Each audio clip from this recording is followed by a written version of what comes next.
Um, my name is Sylvia Talbot, and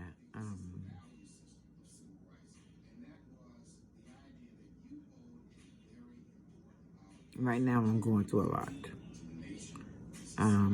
I asked my landlord for reasonable accommodation, and well, let me start first. There was black mold in my place, and I had never seen it before. So they told me to clean it, and I didn't want to touch it. So I did some research on it and found out it was poison. So I decided to call the Board of Health. When I called the Board of Health and they came out, they had to fix putting the walls in and whatever.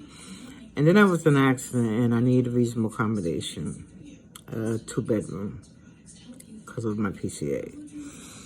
And I was denied. And I used to get tags on my door that I owed them money, I owed rent, but I never did. They never took me to court. Then finally, I went to court, and they're like, well, "We can't do nothing until they take you to court." So basically, for about 4 years or even more, I've been dealing with these people being disabled, having post-traumatic stress disorder, and I'm not one to be sharing my private life, but it's like what they're doing to me.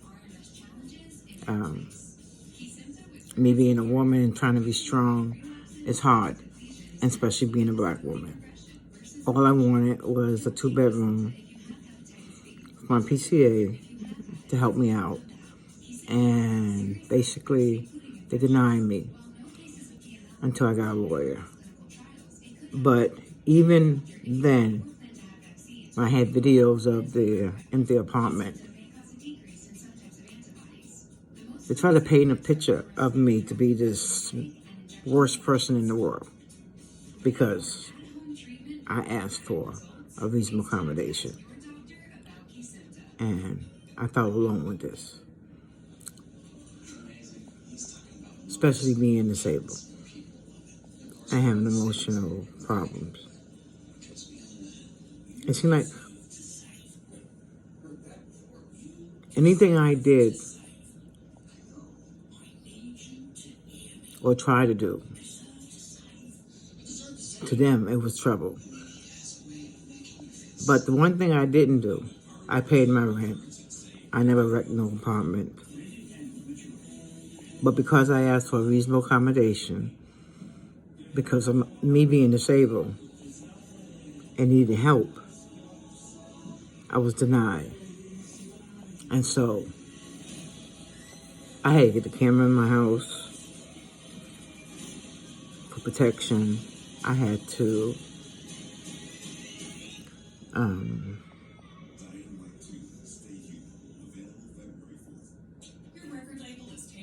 get a restraining order.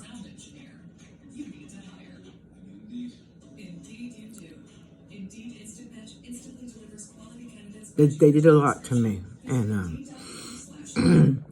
so what I was doing, I was trying to stay strong. Okay, and stay strong. Finally, I get into the 2-bedroom. Then to find out this water's dripping. Call maintenance. Nobody come. Then there's no heat in my bedroom where I sleep at.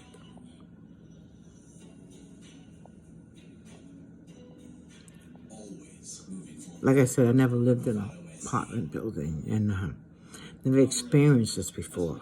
And I don't like it. It hurts.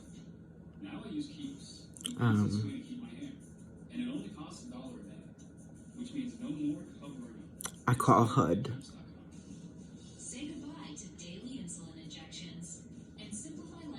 Like you're supposed to do for discrimination.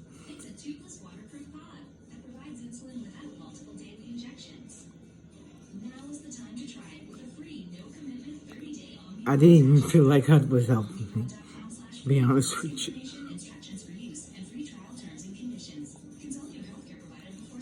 Because even with the retaliations, like, okay, you have to choose. You have to choose whether they retaliate or discriminate, and it's like they want you to write out this and that. I'm not a lawyer. But at the same time, I never knew there were people out here who live and own apartment complexes that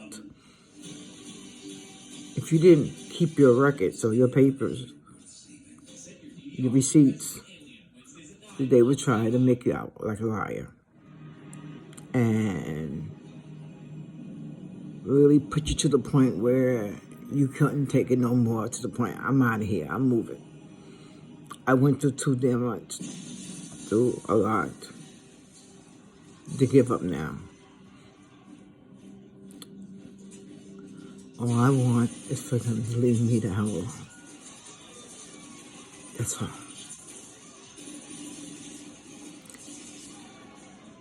I'm 62 years old. I shouldn't be dealing with this.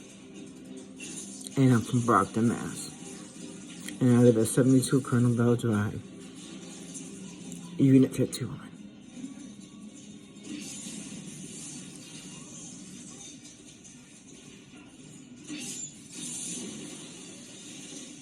And I'm trying to be strong, you know. But once I'm in my room by myself, that's when I can let go. That's when I can be myself. I still have to fight.